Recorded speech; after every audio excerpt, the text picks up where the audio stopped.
Welcome to Seeking the Lost with Earl Barnett.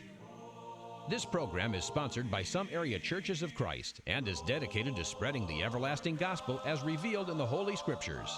The churches of Christ accept the Scriptures as totally inspired of God and the all-sufficient guide for faith and practice. Therefore, they reject all doctrines of men and rely totally on the Bible to direct their course in serving God. It is our pledge to you that each lesson will be the truth as revealed in His holy word. Mr. Barnett carefully prepares the graphics so you can clearly see the book, chapter, and verse of each lesson taught. We urge you to either copy the scriptures used or record this program for further study. If you have any questions or comments, or if you need prayer, the Seeking the Lost ministry can be reached toll-free at 1-800-390-7734.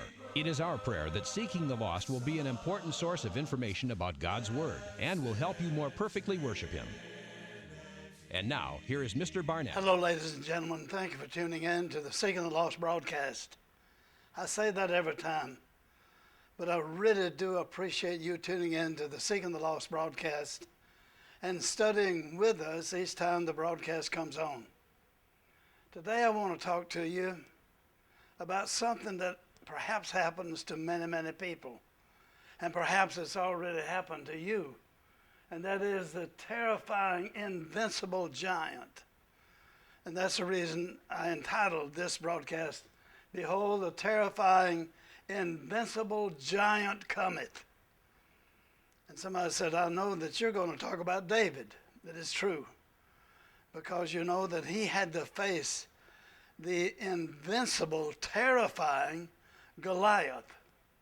And the way that he handled it, of course, gives us inspiration even till this day. I wanted to include this poem. It is called The Quest.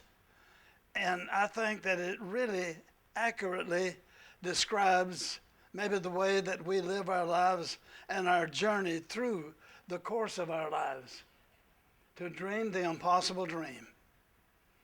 You know, sometimes we dream so big that we think that it's totally impossible to get there. There are many people that really think that it is an impossible dream for them to go to heaven, to inherit eternal life. But really, Jesus has made that possible. Without him, it would be impossible. But whatever your dream is, to dream the impossible dream, to fight the unbeatable foe. There's David standing before Goliath. And I'm going to talk to you about Esther that was standing before her Goliath, which of course was King Ahasuerus.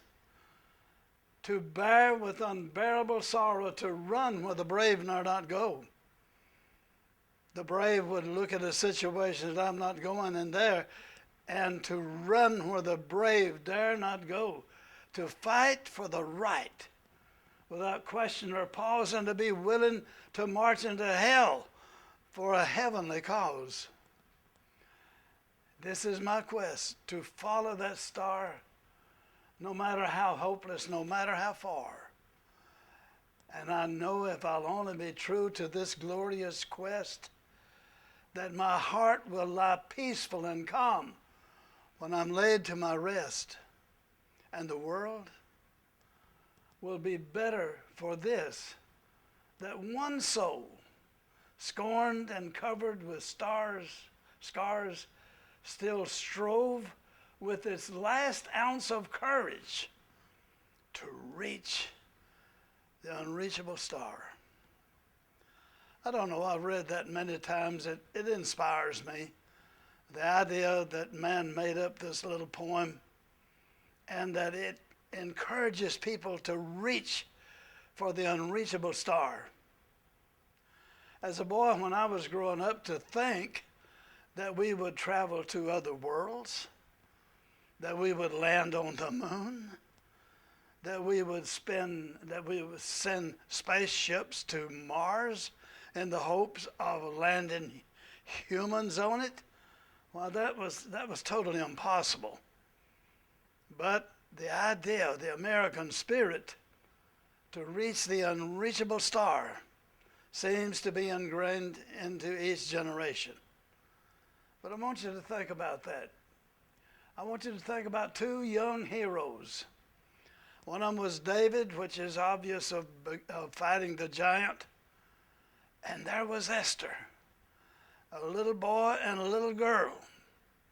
I can call them that because of my age. But they were strong in faith. They had what it took. Now think about this. And all the men of Israel, when they saw the man, that's Goliath, fled from him and were dreadfully afraid.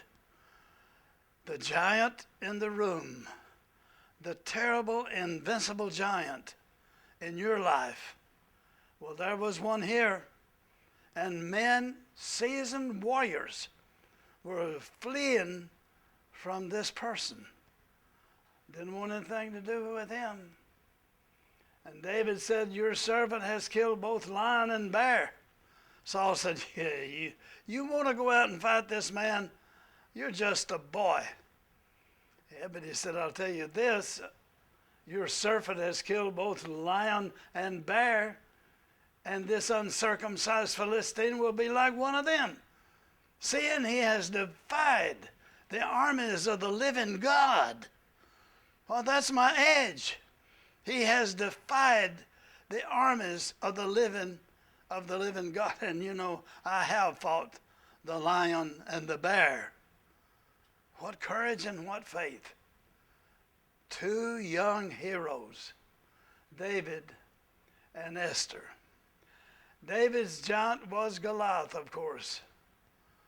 The Philistine warrior stood 9 feet and 9 inches. Measure that on your wall. Most houses now are built a little over 8 feet, I suppose. You measure 9 foot and 9 inches. What about Goliath's armor? Weighed 156 pounds and 4 ounces, including a brass helmet. In other words, he had this armor all over him, even for his knees and for his feet. He had bronze armor on his legs and a bronze javelin between his shoulders. In other words, slung over his back. His spearhead weighed 18 pounds and 12 ounces.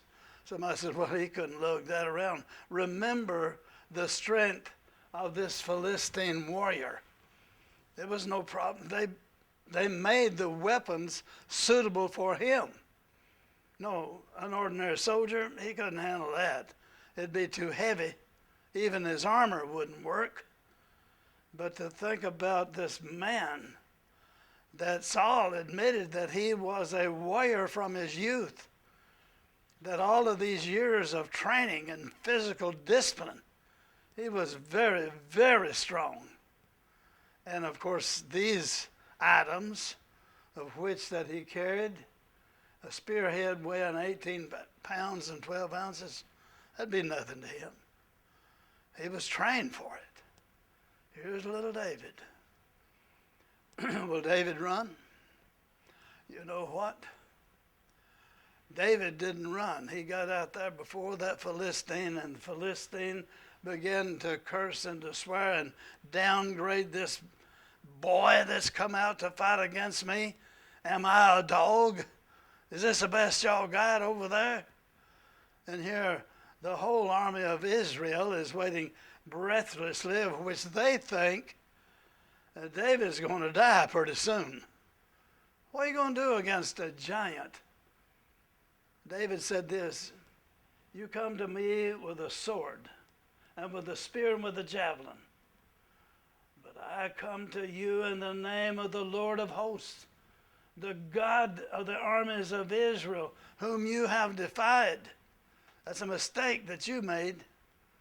You've got all of this armor. I come to you in the name of the Lord of hosts. Can you imagine that speech as it would carry out throughout the valley on both sides of the Philistine army that was waiting, and of course the Israelite army that was standing there aghast in unbelief. And here this young boy, he's out there taunting this very dangerous giant. Now we'll change gears here a little bit. Esther's giant was King Ahasuerus of the Persian Empire. Now this is many years before David and Goliath. Esther was a young Jew.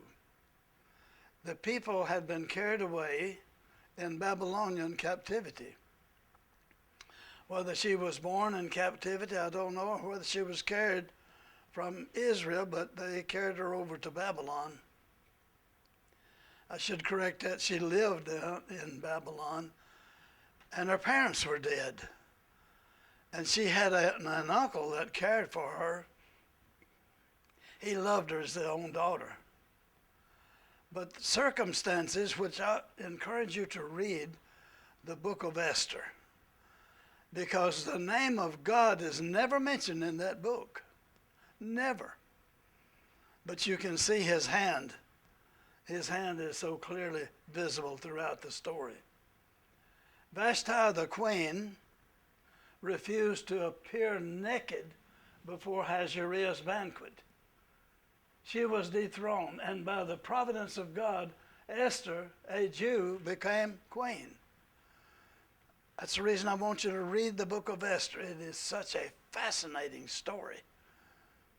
That here was Vashti, one of, in my mind, one of the great heroines of the ancient scriptures, and that is that she wasn't about to. Now she was carrying out her duties as the queen because she had prepared a banquet for all the ladies that were brought over, because Ahasuerus had brought people in from all over the world, and they were having this huge banquet. I know a man that did some research on this, and he revealed that their banquet hall was a quarter of a mile long. Now that's a very long banquet hall. But of course what it would have kitchens along the way that'd be able to serve such a huge. Well, Ahasuerus got drunk. And he got to thinking about Vashti, and he got to bragging of how beautiful she was. He sent word to Vashti, said, come on down and show these people how beautiful you are. I want you to come in here naked. She wasn't going to do it. She wasn't about to. No, not going to do it. That set off an international incident. Why? Because these nobles came to the king and said, you know, you can't let her get away with this, because she'll hear, the world will hear, our wives will hear that you sent for your wife and she wouldn't come. And they're going to learn that. You're talking about women liberation, but it was about to start.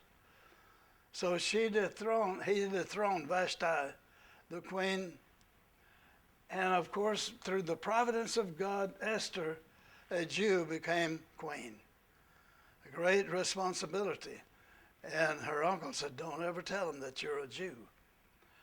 Wicked Haman, a vicious and diabolical enemy of the Jews, persuaded the king to declare all Jews were to be killed on a certain day. You can see how misled this is. Esther was the only one who could tell the king of this plot, but Persian law forbids her to enter his presence.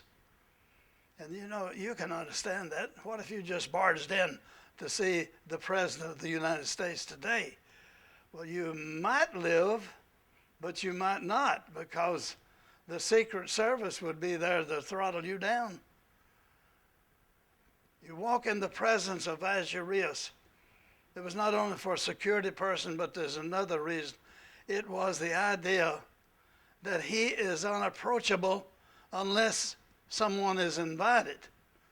To just walk in the presence of Ahasuerus as he sat on his throne would be an insult.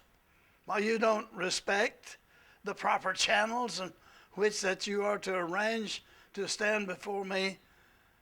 And of course, in those days, they were supreme rulers, absolute rulers. You just didn't mess with him. Well, of course, the only way that he's going to learn about this horrific plot is Esther's going to have to go see him. And she says, he hadn't called for me in several months. And if I walk in there, it's not according to the law. I will die. The only chance I have if he extends the golden scepter to me. What if he's looking the other way? What if he's still angry that Vashti defied him? Because I think he really loved Vashti, because later on after that incident he began to miss her. But what if he's still stirred up about that? And you want me to walk in his presence? Well, she's going to one. Will Esther fail? Read the story. It's a marvelous story. She said this, go gather all the Jews who are present in Shushan and fast for me. Don't eat. Neither eat nor drink for 3 days, night or day. My maids and I will likewise fast. And so I will go to the king, which is against the law. And if I perish, I perish. Those are such powerful words. And it was spoken by a young lady who was put into this situation to face her Goliath. If I go in there, I know I'm going to die, unless he extends the golden scepter. And he's already stirred up about the refusal of Vashti, his former queen, whom he dethroned. And if I go in there and override all the laws of the land, what can I expect? And if I perish, I perish. Such enormous courage. But let's go on. Young men and women face their giants today. Esther did not fail. But just think about what young men and women are facing today is teenage pregnancy. There's some good news on this front. In 2013, the teen pregnancy rate reached a new low. It declined by 63% from 1990 to 2013. The lowest rate reported since estimates began in 1972. What's going on here? Well, of course, young teens are becoming educated as to what is going on in teen pregnancy. And I want you to know that the boys involved in that teen pregnancy should be counted in any of the statistics related to this. However, it still happens. For numbers show that out of 1,000 teenagers, ages 15 to 19, 43 of them will become pregnant. 43, 1,000. How many high schools, how many schools in this area would it take to have 1,000 students? And you're telling me that there are 43 of them that will become pregnant? Well, it doesn't specify who was going to do it, but overall, over the nation, that is true. But I want to remind everybody that since it takes two to become pregnant, the males involved would rise the number to 86 per thousand. They're to be counted too. Many times, the boy will just up and walk away, free as a bird, while the young lady must suffer the consequences of having a human life growing within her. And so many times she is encouraged to have an abortion, get rid of the child. It's a sad situation, but it's a Goliath, isn't it? It's a Goliath. The vicious giant of both young and old. Look at this. The drugs. That's both legal and illegal. I did not know that prescription drugs were the cause of so many addictions and deaths in our nation. Something that you can buy over the counter with a prescription, or if you have someone who's willing to peddle them illegally, you know the story. According to the National Survey on Drug Use and Health, 19.7 million American adults ages 12 and older, that's still teenagers, a lot of it, battled a substance use disorder in 2017. Just think about that. Look at this. About 38% of adults in 2017 battled an illicit drug use disorder. What about that? Drug abuse and addiction cost American society more than $740 billion annually in lost production, healthcare expenses, and crime-related costs. It's the scourge of the nation. Just think about that. And then, of course, suicide. There are many people committing. Look here. Suicide is the 10th leading cause of death in the United States. Veterans, especially, it seems, are vulnerable. And in my judgment, we have failed them. We have failed to debrief them, whatever that means, to take care of them, because we have taken young boys or young women and we have turned them into killers. And after they have done that, we turn them back out on society. And they're haunted by the things that they have seen and done. And we don't help them. Suicide. 2017, 47,000 Americans died by suicide. 47. And there were an estimated 1.4 million suicide attempts. Hey, these are Goliaths. These are the Hazareas the kings that we face. The rate of suicide is highest in middle-aged white men in particular. Men die by suicide 4 times more often than women. That's a strange statistic. On average, there are 129 suicides per day. That's a lot of Americans, isn't it? Sometimes people are faced with overwhelming grief, that they are facing with something that they never believed. Maybe it's the death of a child, death of a sibling, death of their parents or something, or totally financial ruin.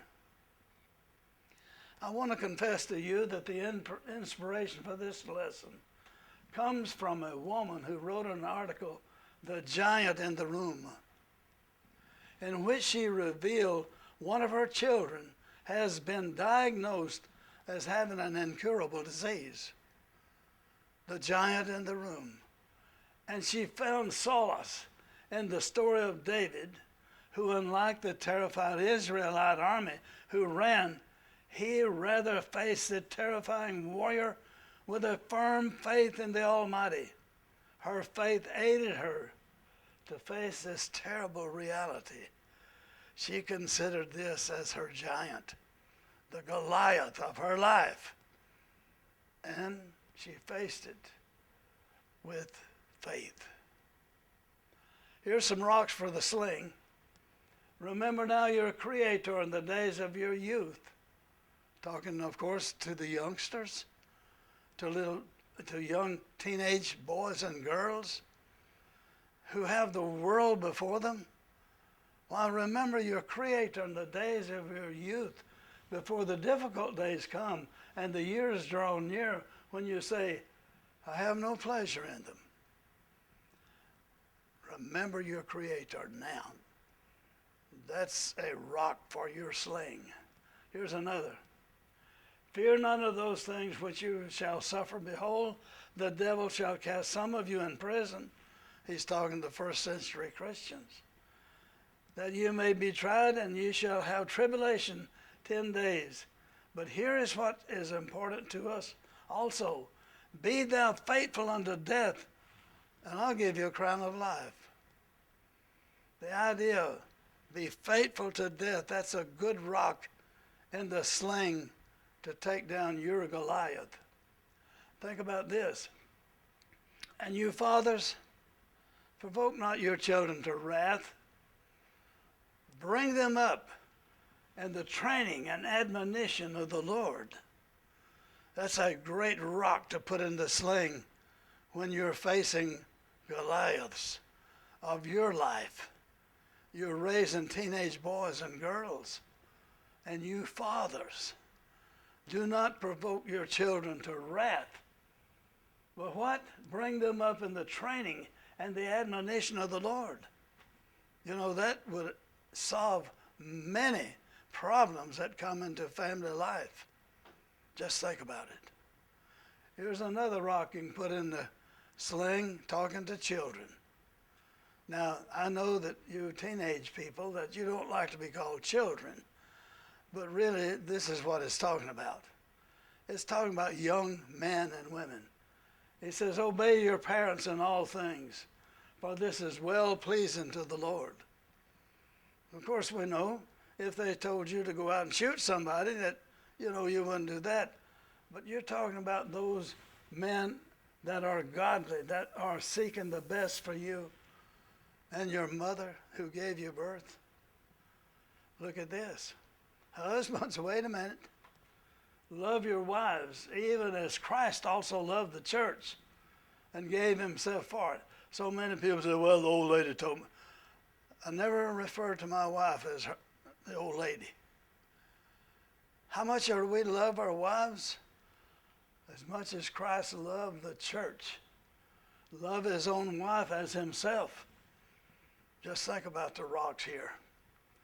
Who is winning in your struggle with the giant or even giants in your life? Who's winning? Remember this, that David said, I come to you in the name of the Lord. You come to me with all this equipment. I'm coming in the name of the Lord. And that's what you do. Time is gone. This is Earl Barnett saying, have a good day. Our God is an awesome God. You have been watching Seeking the Lost with Earl Barnett. If you need prayer or have comments or questions, feel free to call the Seeking the Lost Ministry at 1-800-390-7734. That's toll free, 1-800-390-7734. Seeking the Lost is sponsored each week by some area churches of Christ.